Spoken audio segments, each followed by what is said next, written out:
Welcome back. नैब के दांत निकाल दिए गए हैं, ऐसा कहना है शेख रशीद अहमद साहब का। कहते हैं कि अब एहतसाब करना इंतहाई मुश्किल है क्योंकि जो तरामीम की गई हैं नैब के अंदर, उसके बाद जो इस वक्त आम ऐसे सियासतदान जिनके ऊपर हाथ डालना चाहते थे या जिनका एहतसाब ज़रूरी था, अब वो बच जाएंगे और उनके बचने के बाद जो एहतसाब का अमल है वो मुमकिन नहीं रहेगा। दूसरी तरफ जो साबिक़ वज़ीर आज़म शाहिद खाकान अब्बासी हैं, उनका कहना है कि अगर नैब रही तो मईशत कैसे चलेगी। इसके ऊपर हम बात करेंगे। हमारे साथ मौजूद हैं मियाँ तारिक साहब, तज़ियाकार हैं और सियासी नौइयत के साथ साथ जो ये सारी सूरत हाल, इस पर हम बात करेंगे। तारिक साहब, बहुत शुक्रिया कि आपने वक्त दिया। जी सर।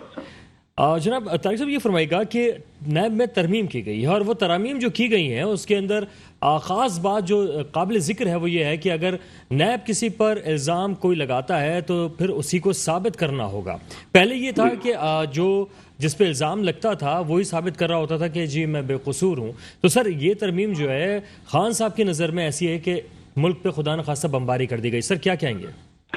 देखिए, ये खान साहब का जाती मौकफ है और इस सूरत हाल को अगर तनाजर में देखा जाए कि 3.5 साल खान साहब की हुकूमत रही और उसमें उन्होंने जिस अंदाज में हुकूमत की और उसका नतीजा ये निकला कि जो केसेस उन्होंने बनाए थे वो सारे के सारे केस खत्म हो चुके हैं। नैब ने ही अभी तक ऐसे कोई केस जो है वो साबित नहीं कर सका, जिसका नतीजा ये निकला है कि वो तमाम मुल्जिम जो कि इमरान खान के दौर में गिरफ्तार हुए और उनके ऊपर जो ऐसे खरबों रुपए की करप्शन डाली गई, वो सारे के सारे खत्म कर दिए। इवन बहुत सारी चीजें ऐसी भी हुई हैं कि जो शायद पाकिस्तान की हिस्ट्री में शायद पॉलिटिकली ऐसा रकमाइजेशन हुई है कि जिसको अंदाजा की नहीं है हमें कि हम आने वाले दिनों में इसके क्या और जो सर्कमस्टांसेस होंगे, नुकसान होंगे पाकिस्तान के लिए।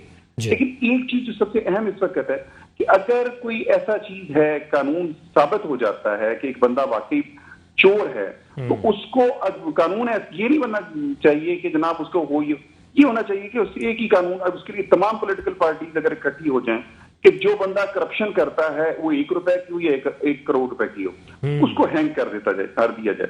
उसका नतीजा ये निकलेगा कि पाकिस्तान में कुछ अरसे में 10, 15, 20 लोगों को जब हैंग कर दिया जाएगा तो डेफिनेटली करप्शन खत्म हो जाएगी। जो चीजें खान साहब कहते हैं उनका पॉइंट ऑफ व्यू अपनी जगह पर ये बहुत अच्छा है, क्योंकि उनके नजदीक तो वो जो कुछ भी कहते हैं वही सब कुछ ठीक है। बाकी दो पॉलिटिकल पार्टीज हैं, हालांकि अगर ये सारा ये होता है मामला कि तमाम पॉलिटिकल पार्टी के साथ जो बाद में बैठ के एनआरओ मांगने के लिए या इस तरह उनके साथ बैठने के लिए तैयार थे, ये अगर पहले बैठ जाते, ये मसाइल जो थे, इन मसाइल को पार्लियामेंट में बैठ के डिस्कस किया जाता, तो शायद पाकिस्तान को आज इतना बड़े मसाइल, संकीर्ण सिचुएशन का अंदाजा ना करना पड़ रहा होता। इस वक्त जो फाइनेंशियली पाकिस्तान इस वक्त बैंकक्रप्ट तो नहीं हुआ, लेकिन अभी तक जिस कंडीशन में मौजूद है हम इस हालत उससे भी बदतर है। लेकिन आने वाले दिनों में जो इस तरह फ्यूल की चार्जेस जो हैं उसकी कीमत में इजाफा होगा, जिस तरह यकम को होने जा रहा है, फिर इसी तरह फिर जिसकी तरह और मसाइल पैदा हो रहे हैं, तो वो खतरनाक है। सर अच्छा जी तारिक साहब, इसमें एक और चीज़ भी है कि एक आम तासुर अगर आप किसी पाकिस्तानी का लेते हैं तो आम तासुर ये पाया जाता है कि जो हमारे सियासतदान हैं उनमें करप्शन बहुत ज़्यादा है। आम तासुर तो यही है ना सर। तो सर अगर नैब के अंदर जो तरामीम की गई हैं और फिर एहतसाब मुमकिन कैसे बनाया जा सकेगा? सर बात यह है, पाकिस्तान में जो पिछले नैब जो हमारे पास एग्जिस्ट करता था वो ये होता था कि बंदे को उठाया घर से और ले जाके उसके बाद उसके इन्वेस्टिगेशन शुरू कर दी गई कि अब वो बंदा साबित करे कि जी मैं बेकसूर हूँ, जिसकी वजह से मैं जो एक ह्यूमन वायलेशन होती है, इंसानी राइट्स की जो एक वायलेशन होती है, वो ये होती है कि एक बंदे को ये हक ही नहीं है कि वो घर से वालों से दूर रहे। नंबर 1, वो हक हासिल कैसे उसे होगा कि वो कैद में रख के आप उसमें वो साबित नहीं कर सकते जब तक प्रोसिक्यूशन आपकी नैब की सबसे पहले जो प्रोसिक्यूशन जो सबसे अच्छी होगी उस वक्त तक ये केसेस नहीं बन सकते। जब केस बनेंगे फिर उसके बाद आप किसी बंदा, अगर वो प्रेसिडेंट ऑफ पाकिस्तान भी हो, प्राइम मिनिस्टर भी हो, कानून ऐसा होना चाहिए कि जो बंदा फिर जिसने जो करप्शन की है उसको पकड़ा जाए और उसको फिर हैंग किया जाए बाकायदा। उसको जो प्रोसिक्यूशन हो उसको केस को चलाने के बाद उसके बाद अगर उसको साबित हो जाता है तो फिर उसको हैंग किया जाए। अब सिचुएशन पता क्या है हमारे यहाँ, बदकिस्मती से जो काम हो रहा है, जिस तरह के कवानीन हो रहे हैं, और अभी भी हमने देखा है कि देखिए उसकी मिसाल मैं आपको बता रहा हूँ। मियां नवाज शरीफ कैद में रहे, उनकी बेटी कैद में रही, उनके भाई भतीजे कैद में रहे। पीपल्स पार्टी के तमाम लोग, आसिफ जरदारी उनकी बहन कैद में रहे, फिर उसके बाद शाह महमूद का खुर्शीद शाह रहे, शकील मेमन रहे। अब प्रॉब्लम क्या हुआ है, end of the day court वो ये साबित करने में नैब जो है वो साबित हो गया, साबित नहीं कर सका कि ये बंदे, इनके पास कुछ उसके पास सबूत ही नहीं है नैब के पास। तो ऐसी सिचुएशन में किसी बंदे को 1 साल तक आप जेल में रखते हैं और उसके बाद आके कहें कि जनाब हमारे पास सबूत ही नहीं है, और हर दफा जाके आपके केस की पेशी लेते रहें और अगली दफा डेट देती रहे, इससे तो खतरनाक एक सिचुएशन क्रॉस पैदा आ जाएगा।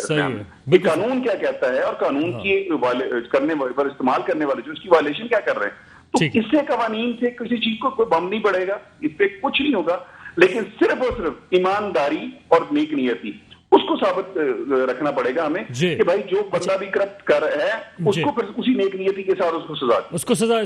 सर एक और मामला सामने आ रहा है, खान साहब जो है वो कह रहे हैं ये जो तरामीम हुई है उसको सुप्रीम कोर्ट में चैलेंज करूंगा, तो सर वो तो चैलेंज करने जा रहे हैं। देखिए खान साहब तो कुछ भी कर सकते हैं ना, वो तो देखिए मैं अल्हम्दुलिल्लाह आप मुझे को तकरीबन 30 साल हो गए उनको जानते हुए, ठीक है, और उसके बाद जब से वो सियासत में ज्यादा आए 97 में, उस वक्त से मैं उन्हें जानता हूं, पर उसके बाद जब उन्होंने 2009-10 में इन्होंने लाहौर में जलसा किया, उसके बाद उन्होंने ये जो अपनी जो कहते हैं ना अपनी प्लेइंग 11 जो थी वो बंद की, चेंज की, और उसके बाद एक नए तरीके से उन्होंने पहले वो इंसाफ की बात करते, फिर उन्होंने कहा जी अब जो इलेक्टेबल्स हैं उनको लेके मैं जीतूंगा, ठीक है, जीत गए। लेकिन जीतने के बाद उसका नतीजा क्या निकला, आपने सिर्फ 3.5 सालों में सिर्फ और सिर्फ यू टर्न के सिवा कुछ नहीं किया, ठीक है। अब अगर बात सिस्टम माजरत के साथ, अगर ये सिस्टम ये इसी तरह चलता रहेगा तो उसका नुकसान मुल्क को हो रहा है। आप एक काम करें, पॉलिटिकल उसमें आए, उस एक कहते हैं ना मैच में आप ये ना चाहें कि अंपायर भी आपकी मर्जी का हो, बाकी प्लेयर भी आपको ना मिले, बैटिंग भी आप अकेले करते हैं, ऐसे नहीं होगा। इसको आप पूरे मैच को खेलने के लिए आपको न्यूट्रल जरूर रखें, लेकिन मसला यह था अपने आप को न्यूट्रल नहीं करना पड़ेगा, आपको सबको लड़के साथ लगा के चलना पड़ेगा, सबके साथ मिलकर लड़ना पड़ेगा, और उसके नतीजे में ही आपको पॉलिटिकली जो एक तब्दीली आएगी वो उसी के नतीजे में ही आएगी। देखिए सियासत जिसका नाम है ना कि अगर सिस्टम में लोग करप्ट आ गए हैं तो उसको एक दिन में नहीं ठीक हो सकते, ठीक है। अमेरिका में करप्शन क्या नहीं है, क्या पूरी दुनिया कौन सा ऐसा मुल्क है जहां पे करप्शन नहीं होती है, लेकिन वहां पे ये होता है कि एक छलनी होती है जिसमें आप चलते चलते लोग वक्त तब्दील होते रहे। लेकिन हमारी बदकिस्मती ये रही कि हर 10 साल के बाद हमारे यहाँ पॉलिटिकली जो है वो हुकूमत खत्म हो जाती है, उसके बाद माशाल्लाह आ जाती है, उसके नतीजे में फिर वो के सारे जो 10 सालों में जाके सियासतदान कुछ बेहतर होना चाहते हैं, वो फिर उसी करप्शन के एक नए चाल में चल जाते हैं, और जिसके नतीजे में चलते चलते वो आपका पॉलिटिकल सेटअप जो है बिल्कुल कोलैप्स कर चुका है। उसके लिए आपको जब तक ये करप्शन को खात्मा नहीं करना पड़ेगा, जब तक आप खत्म नहीं करते उस वक्त तक कि मुल्क आपका पॉलिटिकल सेटअप नहीं चल सकता। सर अब जरा अगले मौजू पे भी हम आते हैं। आज जो है वो वफाकी काबीना का एक इजलास हुआ, वजीर आजम शहबाज शरीफ साहब की ज़ेर सदारत। सर उस इजलास के अंदर जो है बड़ी दिलचस्प सूरत हाल ये रही कि ख्वाजा आसिफ साहब कहते हैं कि हमारा जो ग्राफ है मुस्तकिल गिर रहा है, और पेट्रोल की कीमतें बढ़ाने से, महंगाई बढ़ाने से। मिफ्ता इस्माइल साहब का उस वक्त कहना था कि मैं अपनी मर्जी से नहीं बढ़ाता हूँ, मुझ पर भी प्रेशर है। सर तो क्या अब यही जो PTI वाले बात करते थे, अब वो बात जो है हम नून लीग वालों के अंदर देख रहे हैं? सर मसला ये है, मैं PTI, नून लीग या किसी भी पॉलिटिकल पार्टी की बात नहीं करता हूँ। तुम्हारा सबसे बड़ा सिस्टम जो है ना वो गड़बड़ है। आपके मुल्क में कोई पॉलिसी मौजूद नहीं, नंबर 1। उसकी वजह ये, अगर आप भुट्टो साहब को एक साहब ने अगर 40-50 साल पहले रोटी कपड़ा और मकान की पॉलिसी बना के दी थी, और वो हो सकती है, वो बंदा आज भी जिंदा है और वो कर सकता है, और वो ऐसी पॉलिसीज बना के दे सकता है कि विदिन 3 इयर्स हम अपने पांव पे खड़े हो सकते हैं, ठीक है। आप अपने मुल्क में एक बहुत बेहतर अंदाज में आप अपने मुल्क को चला सकते हो। लेकिन बदकिस्मती हमारी ये है कि हम वो हैं कि हमारा खर्चा जो है 10,000 रुपए है, और हम कमाई जो है हमारी वो 2,000 है। लेकिन मजबूरी ये है कि हमें ये 10,000 का जो रकम है इसको पूरा करना है। वो कैसे करना है? देखिए हमारे यहाँ कस्टम जो टैक्सेस है ना, उसका टैक्सेस का सिस्टम गलत है। उसको अगर प्रॉपर वे में कर लिया जाए तो हम 10,000 अरब भी कमा सकते हैं इस मुल्क से। लेकिन मसला क्या है, वो उसका अजाब बनता है अवाम के लिए। जो हमारे पास इस वक्त जो टैक्स के एक्सपर्ट्स आते हैं वो सारे के सारे इस मुल्क के लिए अजाब बनते हैं, अवाम के लिए अजाब बनते हैं।